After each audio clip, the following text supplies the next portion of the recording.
Pokémon, a game that at its core is a game of choice and chance. The choice of the Pokémon you take in a battle, and the moves you teach your team, and the decisions made in that battle, combined with the chances of landing the attack, a secondary effect to activate, or a clutch critical hit, make these games what they are. Unfortunately, what they are is also incredibly easy.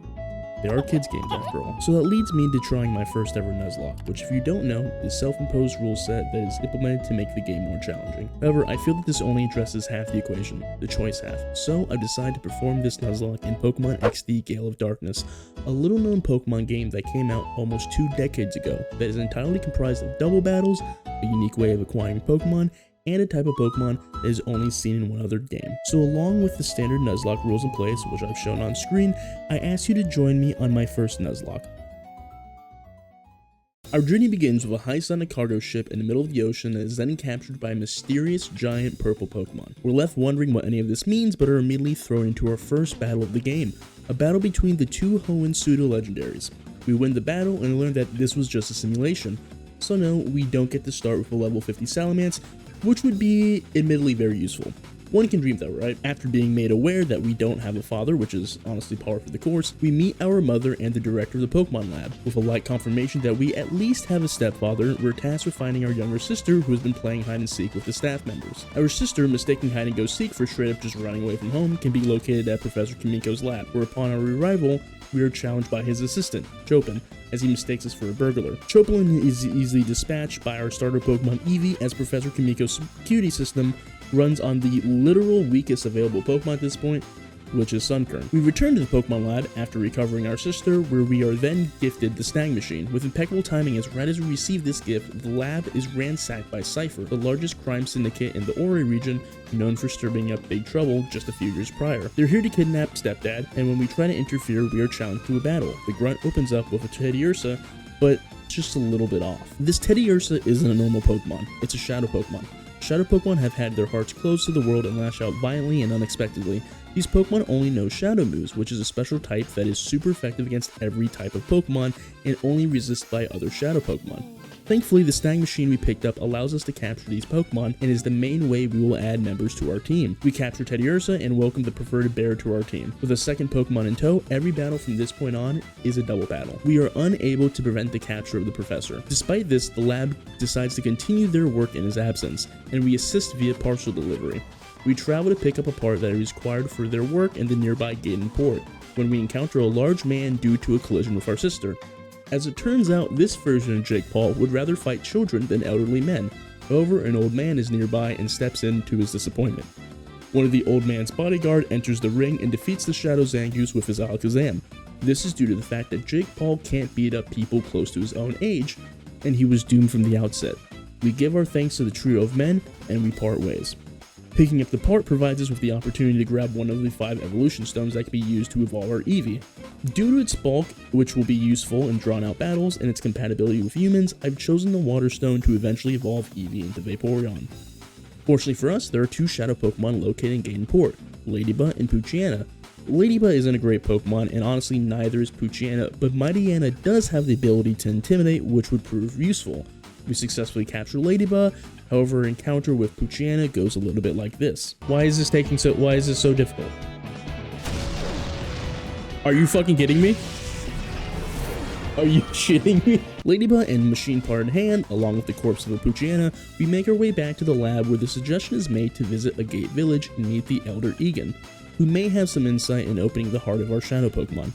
Having to deal with Shadow Pokemon prior, Egan teaches us that Shadow Pokemon can open their hearts through battling and spending time with their trainers. Egan provides us with a gauntlet of battles to slowly open the heart of our Pokemon, and these battles go without issue, and at the end of the gauntlet, we fight Egan, who has a level 12 Pikachu, that knows Thunderbolt and leaves Teddiursa on a single point of health. Not sure why Egan decided to nearly murder one of the Pokemon he was trying to save, but anyways, we purify both Ladybug and Teddiursa, removing their Shadow Pokemon status and returning them to normal Pokemon who can once again level up and learn new moves. Purifying our Pokemon also allows us to give them nicknames, so meet Pain the Ladybug and Teddy the Teddiursa. This is also where I would have nicknamed Poochyena, if I had one. I'd probably name it something like and subscribe, which honestly, you should do too. Being such a small channel means that when you perform these actions, it has a massive impact on my videos and the channel in general. I have a lofty goal of getting to 1,000 subscribers on this channel before the end of the year, and I really want to see if we can make that happen. I like challenges. This is a channel where I mostly do challenges, so it's kind of like a challenge that you and I can do together. And if I haven't earned your sub yet, don't worry. If you stick around long enough, I'm sure I eventually will. But in the meantime, just know that you're like solely responsible for my mental well-being. But it's okay. So back to the video now. Bye, have fun, enjoy. With our team return to normal, we are sent to meet Vander at Mount Battle, as his past experience with Cypher may point us to where the professor is being held. After we encounter the inconsequential red-haired man again, who questions us to question ourselves in a few battles, Vander points us towards a deserted desert lab that Cypher has previously used as a secret base. Upon our arrival, we encounter the CW Power Rangers, and this is where the game's team building really opens up. Each of the sextuplets has a team of types roughly corresponding to their respective colors, and after determining the proper order to fight them in, we add Baltoy, Houndour, C-Dot, Mareep, Gulpin, and Spiel to our team. I'm sure they will have long-lived and fulfilling lives. With a party bolstered by a wider variety of types, we fight our way through the lab in search of the director. It's smooth sailing as we capture a Spinnerack and add a Numel to our team, and also learn that the director is indeed being held here. For the most part, we've hit the bread and butter of the game. Do double battle, catch new Pokemon, do some more double battle, mourn the death of a team member, and seeing as we have yet to come to the final part of this cycle, I think we Shadow Wave, and I'm gonna run the bathroom while that goes.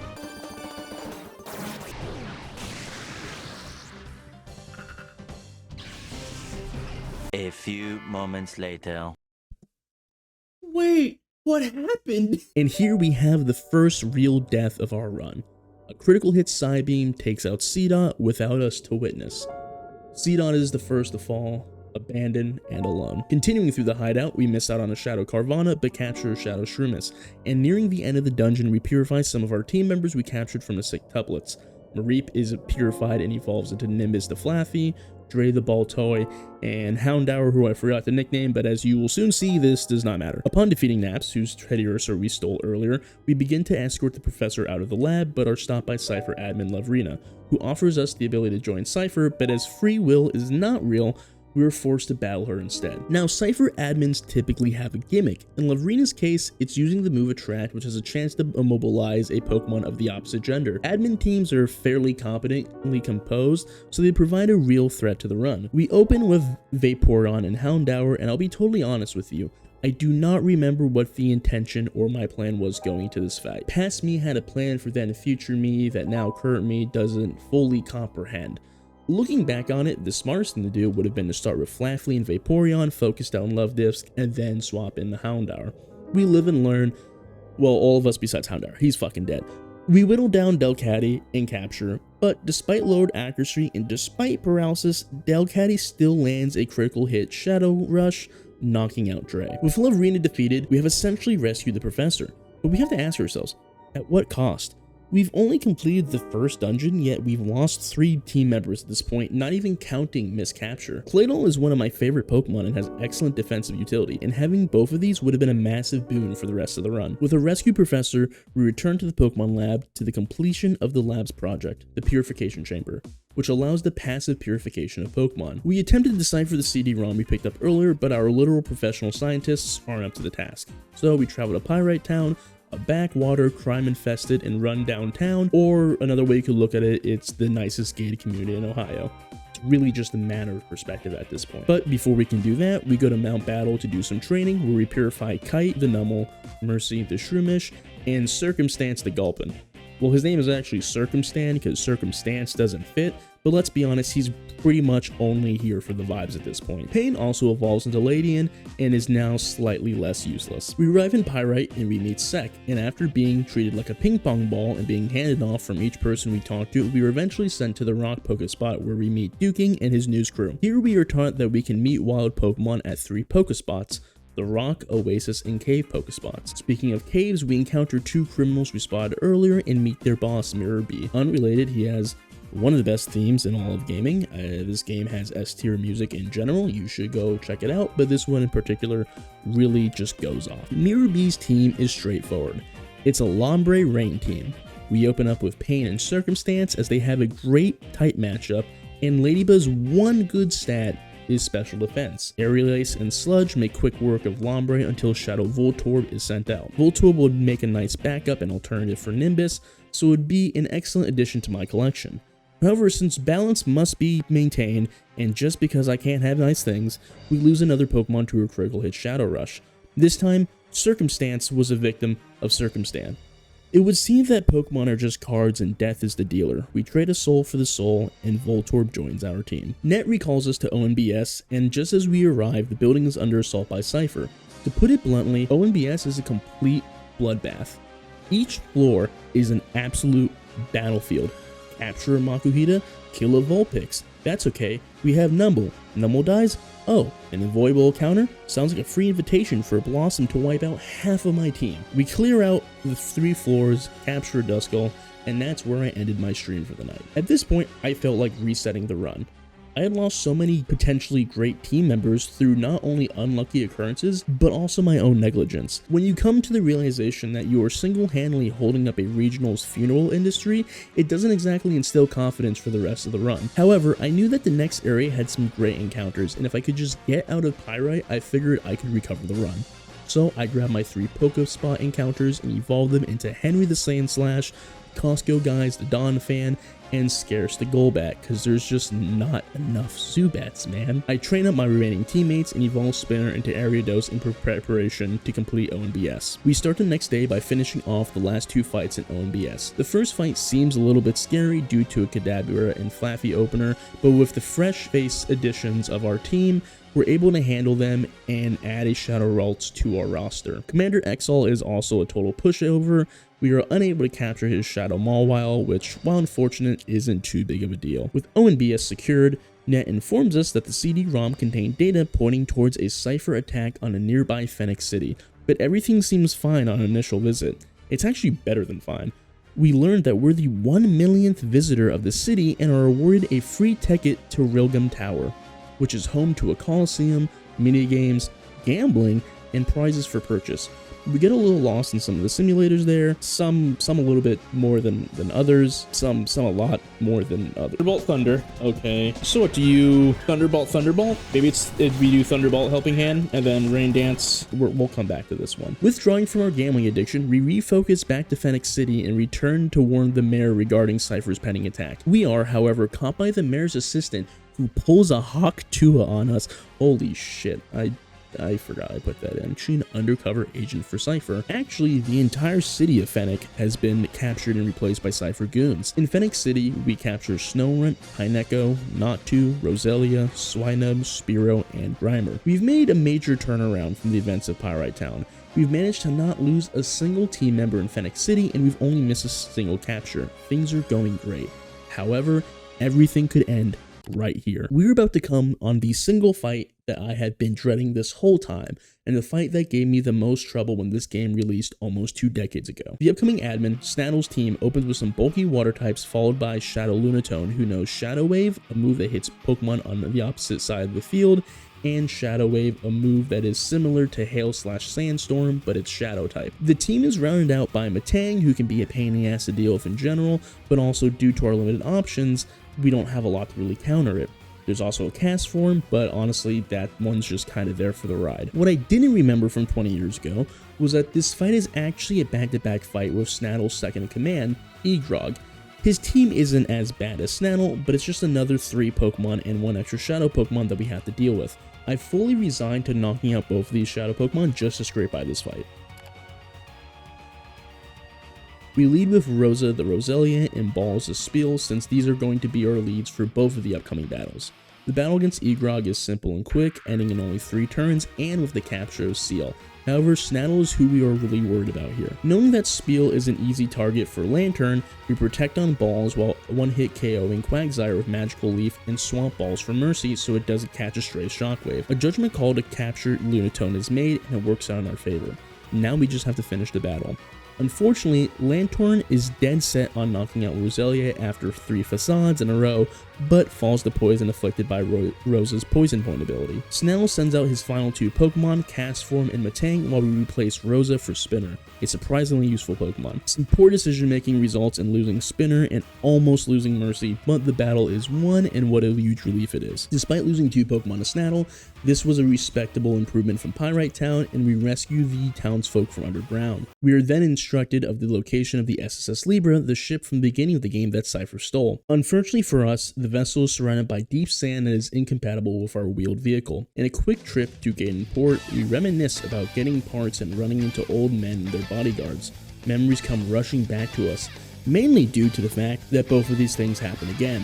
If I had 2 quarters for every time this has happened, I'd only have 2 quarters, which isn't much, but it's weird that it happened twice. Anyways, the store owner's son explains that the part and his father aren't at the store, but located at Kimiko's lab. So in a quick trip to Kimiko's lab, we reminisce on times we were mistaken as a thief by Chopin and battling him to make him come to his senses, come rushing to our memory, mainly due to the fact that both these things happen again. We immediately defeat Chopin for a 3rd time, this time armed with a Mecha Groudon suit, and convince the old man to modify our scooter. With $1 in hand, we make our way to the SSS Libra, where we encounter Cypher Admin Gorgon and his lackeys searching for Pokemon on the ship. The lowest ranking member of the trio is left behind and swiftly dealt with. We are then invited to bed by an old man, this is a real sentence, I will not explain, and told of a monster who resides deep in the ship, but turns out to just be a Bonsly. A 4th generation Pokemon in my 3rd generation Pokemon game? Not in my 2-decade-old console Pokemon game. We notify the old man of the living rock plant down below and set off to chase Gorgon, but not before encountering a trio of bald men who put us to sleep using gloom. We wake up in the old man's bed, still a real thing. How did I get here? Check this man's hard drives, to only find out that our stag machine has been stolen. We continue to chase Cypher and follow them to their lair. Upon arrival, it turns out that this Team Snag'em that stole our stag machine is also in conflict with Cypher, and we also run into the large man from Gale Port, Zook. We open with Mercy and Nimbus, which is now an Ampharos, and wipe the floor of Zook's team and defeat his Zangoose as we have no way to capture it.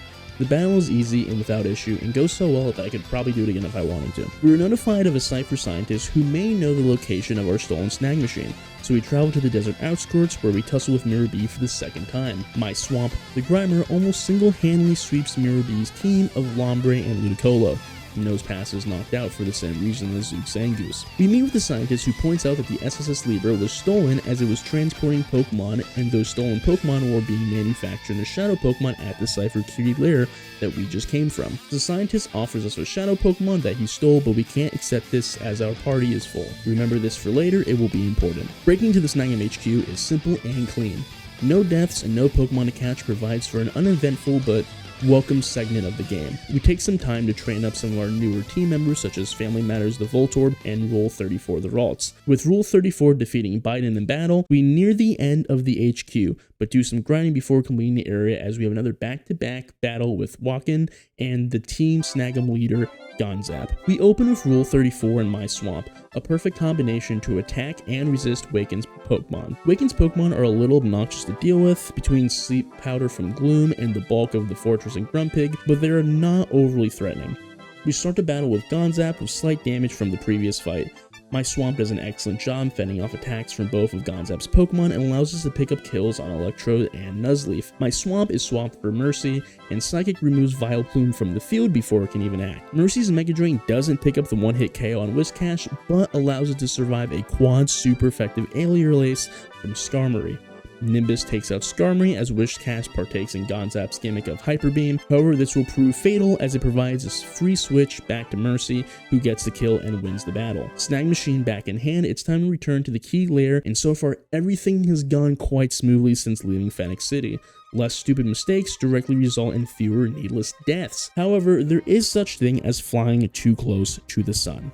And as I always say, there's a big difference between learning a lesson and remembering and implementing the teachings of that lesson. Zook's team in his second fight is identical to the first fight, so using the same setup from the previous fight would have proved a near identical result. However, I decided that I wanted to train up Voltorb, which resulted in cascading failures. Voltorb gets one-hit KO'd by Shadow Rush, which allows Doduo to survive and land a critical hit Aerial Ace on Breloom, who I think would have survived a non-crit since it survived one from a higher level Skarmory in a Gonzap fight. Mercy's death is really the first one to sting compared to the others so far.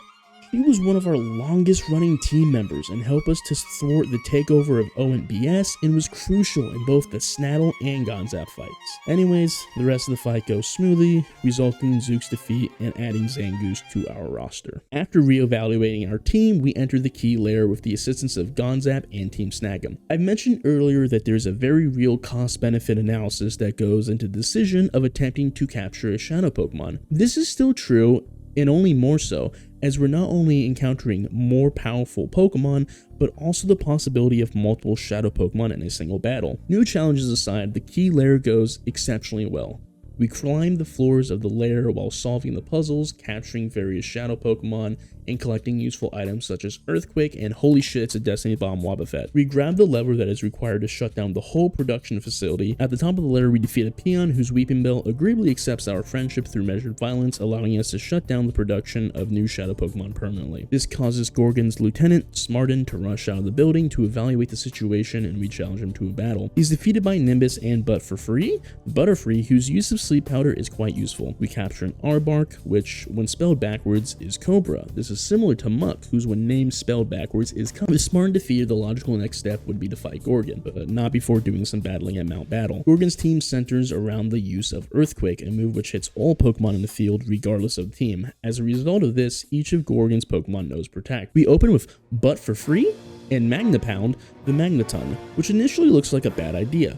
But by targeting Lairon with Sleep Powder and Sealer with Thunderbolt, there's a high chance that the opposite field doesn't get an Earthquake off due to one or both of the other Pokemon being shut down, or one Pokemon using Protect while the other Pokemon is slept or KO'd. Celio is knocked out and Slowking is brought in. I figured that Slowking wouldn't use Earthquake as Lairon probably couldn't Protect 2 turns in a row, however Slowking's Bloodlust was just too much and it launched an Earthquake, knocking out Magnapound and hitting the sleeping Lairon for big damage. Scarce is sent out, and with 2 flying types on the field, Earthquake is a complete non-factor. We knock out Slowking and Lairon to bring our Ursaring and Primeape to the field. We are unable to sleep Primeape due to its ability Vital Spirit, and this leads to a double up on Butterfree once Ursaring wakes up from a quick nap, leading to a knockout. Primeape is caught and the final Pokemon, Shadow Diddy, is sent to the field. We clean up Ursaring and rightfully imprison Shadow Diddy to wrap up the Gorgon fight in a less than pretty bow. With Gorgon's defeat, it is revealed to us that the plot-convenient old man who we've met at Gate and Port the only 2 times we've gone there is actually the leader of Cypher.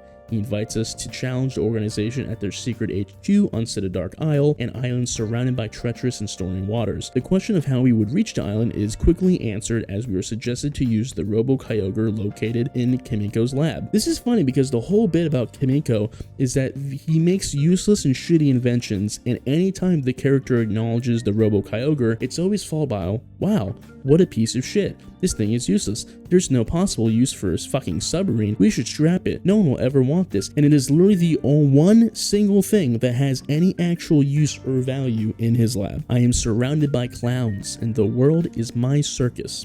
Dark Isle is the last leg of the game. It has a ton of powerful shadow Pokemon spread across many battles, and of these battles are the rematches with each of the Cypher admins we have fought previously. Shortly after arriving, Lavrina is standing in our path once again like she did at the desert lab seemingly ages ago. Lavrina opens with Gardevoir and Gorbis, and I was particularly scared of Gardevoir as it has great coverage and is overall just a strong Pokemon. A counter to it, I opened up with Nimbus and Rat Gambit the Raticate. Now you might think to yourself, why Raticate? Having an electric type on the field makes sense given Gorbis, but Raticate isn't even a good Pokemon. To explain this, we needed to go on a little bit of a journey that in hindsight was probably totally unnecessary, but the bit was funny, so we're doing it anyways. Our goal was to turn Raticate into a tactical newt of sorts using Hyper Beam. Hyper Beam has a base power of 150 and is boosted by Stab, which is same attack bonus, making it a 225 power move. Raticate also has a base speed of 97, making it faster than most Pokemon, Gardevoir included. Now, some of you will point out Raticate's poor special attack of 50, which would matter if this game came out a few years later in 2006. Prior to Generation 4, all moves were classified by physical or special based on their type, so all normal moves are considered physical attacks, meaning we operate off the base 80 attack stat, which is still not great. However, all the grinding at Mount Battle has finally paid off as we can trade 8,000 Poke Coupons for a Choice Band, a move that provides a 50% bonus to Raticate's attack stat at the cost of using a single move. All of this together means that a normally useless Raticate now has the ability to become a swift surgical weapon that can remove most Pokemon from the field at a whim, as long as that whim is every other turn. With this in mind, the battle with Lovrina opens with a total wipe of her side of the field. Lovrina replaces her Pokemon just for her Shadow Farfetch to be removed from this mortal coil with Extreme Prejudice, and Roselia having a similar fate the next turn while we paralyze the Shadow Altaria and capture it to close out our first admin rematch. Lovrina may have been a pushover, but the rest of the game certainly is not.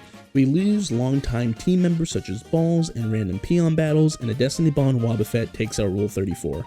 A way too capable Stantler brings 3 Pokemon to red health in a single battle. Each fight I'm rebuilding our team with Pokemon both old and new to set up the best possible outcome. Our next roadblock isn't an admin, but rather another back-to-back fight with some large Cypher Grunts who each have either a Shadow Hitmonlee and a Shadow Hitmonchan. Typically these Pokemon I wouldn't worry about too much, but they both have massive attack stats and their moves are always super effective. I made a decision that Scarce and Vaporeon are the best leads for these back-to-back fights. The first fight we treat like a normal battle, which means we knock out the Hitmonchan and the fight goes smoothly for the most part, but we don't leave the fight unscathed. Our leads enter the next fight at half health and we try to make a switch, but our incoming Headass the Magmar gets double teamed and brought to 30% health. It's also not helpful that Headass decides to miss its initial Fire Blasts, but with smart target prioritization and Fire Blast connecting consistently, we take out 3 Pokemon in 2 turns, leaving us with the 2 remaining Pokemon, Hariyama and Shadow Hitmonlee. We make a full switch on our side of the field and Hitmonlee shows why it's such a threat.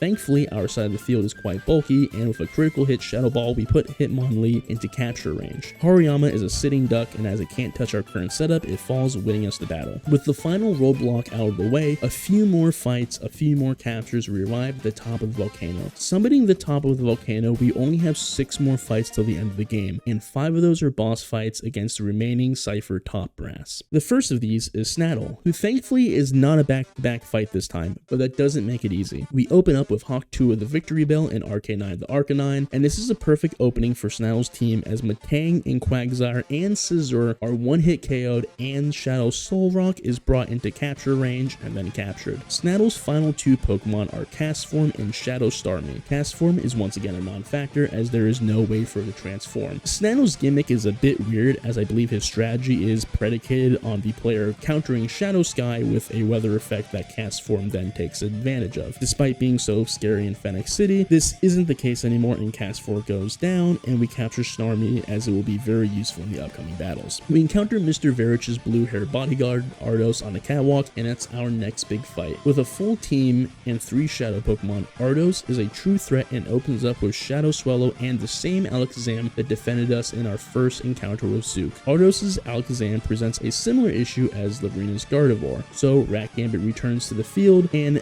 Alakazam is unfortunately faster than our Rat, so despite both the opposition going down in the first turn, it's nearly guaranteed that Rat Gambit will go down in the next turn. With Rat Gambit's fall, it was time for Single Mom the Kangaskhan to make her debut. Yawn allows us to sleep the opposing Heracross, while Kingdra knocks out Nimbus, who I figured was the best matchup for the Water Dragon. Scarce, who is newly evolved into Crobat, takes out Heracross, which provides the perfect setup to knock out the newly sent out Shadow Electabuzz and weakened Kingdra all in a single turn. Ardo sends out his final Pokemon, Shadow Snorlax, who has a 160 base attack stat along with an effective 240 power Shadow End move, which is a massive threat and must be removed at all costs. Fortunately, Snorlax goes from a threat to a treat as we're able to add the Sleeping Giant to our team. Ardos' team really shows what we were coming up against in the handful of battles remaining. These teams are full of powerful Pokemon regardless if they are normal or Shadow. Every battle feels like a different problem that we need to search through the Pokemon we've captured in order to construct a perfect solution, which rarely ever truly exists. Losing Nimbus feels like a perfect representation of this as it felt like the best solution to a part of Ardos' team. Despite this, we lost one of our longest running team members, but the show must go on. Our next fight is our rematch with Gorgon, who once again uses Earthquake strats. We decide to fight fire with fire and use Earthquake strats of our own, leading to a long battle of attrition. A combination of Earthquake, Shadow Ball, Sing, and Protect allows us to deal with Slowking, Ursaring, dying in Aggron, swamping in Hitmonlee allows us to deal with Wall Rain, and that leaves us with the two Shadow Pokemon, Poliwrath and Mr. Mime. We use a Shadow Cypher we picked up earlier as a defensive wall since Shadow Pokemon uses Shadow moves, which allows us to pick up the two Mons with little issue. Taking the elevator, we run into our last normal encounter. It feels a bit sad to see a team of both Ampharos and Breloom, two Pokemon who used to be cores of our team who fell to poor. It's a stark reminder of our past failures as we approach the final fights of our journey. It's time to fight the second of Verich's bodyguards, Eldest, whose team swings onto the other side of the spectrum as his team is primarily made up of Shadow Pokemon. Shadow Manectric, Marowak, and Lapras all present their own issues, but the main threat on Eldest's team is a level 50 Shadow Salamence. Salamence would be its threat all on its own, but as a Salamence that is always super effective, it really is something else. Salamence is too dangerous to be left alive, and is the #1 priority to remove once it hits the field. Scarce and McThickums the Snorlax open the fight with Eldest, who responds with Ninjask and Manectric. Ninjask protects to take advantage of Shadow Boost, while Manectric uses Shadow Sky before it is taken out by Earthquake. Salamence enters the field. We double up on Salamence with Poison Fang and Icy Wing. We get the poison and speed decrease from those moves when Salamence uses Shadow Hold to lock our team members in. There's no escape now. Snorlax and Scarce cannot switch out. Ninjask goes down to Wing Attack, and Flygon is brought in, and Eldest's side of the field takes an Icy Wing, and in doing so, Salamence shows why it is such a threat. Scarce is a dead man walking. There's no way that we could remove both Salamence and Flygon in the same turn, and I doubt they would just choose to not attack given that it's a guaranteed kill. All that aside, Shadow Sky will knock out Scarce the next turn anyways, and Shadow Hold prevents it from being switched out. This is Scarce's last turn, and although we could launch a final attack in Rebellion, I decided to throw a ball at Salamence. Instead of going out in a final blaze of glory, Scarce sacrificed itself for a slim chance of gaining a boon to help us in the final fight.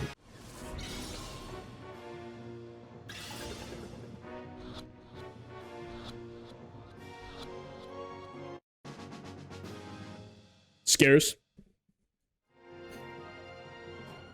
it's been an honor serving with you. With a captured Salamence and a noble sacrifice, Scarce faints later that turn. Oddly enough, we've come full circle considering what Pokemon we started this game with. Vaporeon takes the place of Scarce on the field, but never in our hearts.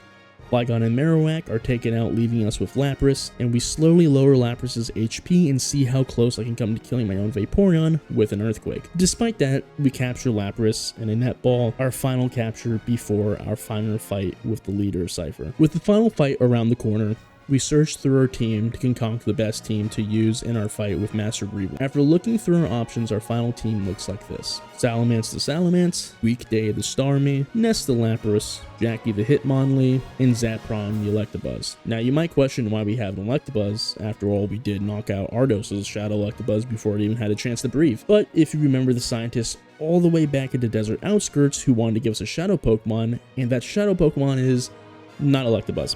It's a Togepi. However, if you purify this Togepi, that same scientist will offer to trade you back his Togepi in exchange for an Elekid who knows all the elemental punches and cross chop. When you look at the Pokemon that we've chosen for the final battle, the one thing that they all have in common is that they've all been obtained after reaching Citydark Isle. These Pokemon are implements to be utilized as surgical options against our opponents. Strangers who have not witnessed the full breadths of the struggles that we've had to deal with since the Cypher incursion at the Pokemon Lab. We've lost so many friends along the way. Teddy, Nimbus, Mercy, Balls, and just last battle, Scarce.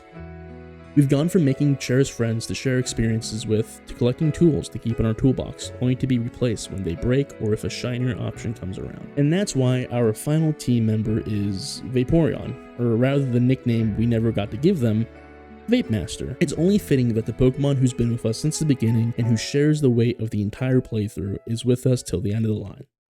It's time to finish the fight. At the top of Citydark, we finally come face to face with Master Greavil. Well, we've done that before, but contextually, this is a little different. To show the extent of his power, Greavil reveals his magnum opus, Shadow Pokemon XD001, or what it would eventually become known as Shadow Lugia. The Shadow Pokemon proves itself to be a massive threat, or it would if we had not captured it in the Master Ball that we received from Professor Crane prior to setting off the Citydark. The real test is Master Greavil's actual team, which consists fully of Generation 1 Shadow Pokemon along with the 3 legendary birds, all of whom are Shadow Pokemon. But with this being the final battle, there's no incentive to capture them, so it's just a straight up Pokemon battle. You see, Salamence learns both Dragon Dance and Aerial Ace prior to being able able to be purified. This means that Salamence both boosts its speed and attack while being able to dish out a stab attack move that, unlike a shadow move, will not be resisted by every Pokemon on the other side of the field. Paired with Leftovers, a normally tanky Pokemon is effectively impossible to kill, which allows it to boost its stats while sweeping the opposing team. With this in mind, we open with Salamence and Weekday, whose high special attack and wide move pool lets us deal with most of Revol's Pokemon through Waterfall, Ice Beam, and Thunderbolt. Rhydon falls to Waterfall as Salamence begins to set up. Exeggutor and Moltres also fall to Aerial Ace and Waterfall respectively. Tauros and Articuno also fall shortly as the combination of boosted Aerial Aces and super effective Thunderbolts is just too much to handle. Zapdos comes out as Revol's final Pokemon and is able to knock out Starmie before being brought down to 20% health. With the situation being 5-on-1, we've effectively won the battle, and a single Aerial Ace would do the trick. However, I find it appropriate to finish the run with the one we started with. So, we switched to Vape Master, who not too long ago was just a little naive Eevee, but is now a fully grown Vaporeon, who's witnessed so many friends come and go over the course of the journey. Firing off one last Ice Beam, we defeat Greevil's final Pokemon, foil Cypher's grand scheme, and I finish my first ever Nuzlocke. Ardos and Eldest come to their father's aid and draw their own conclusions about what this means for their future as a family and for Cypher. The storm clouds clear from Citadark as the citizens of Gaidenport look on, and I reflect on my own experience of this journey. The challenge was great, but I feel that there are higher summits to reach in the future. I'm not sure where the mountains are, but I look forward to climbing them one day. With the credits rolling, I feel in the back of my mind that there's something still missing, something yet to be accomplished, something yet forgotten. Okay, for real this time. We know how to do it. Is it Thunderbolt, Thunderbolt? Oh my god. Oh my god. Why am I Nuzlocking? Nope, can't think of anything. Thanks for watching. Bye.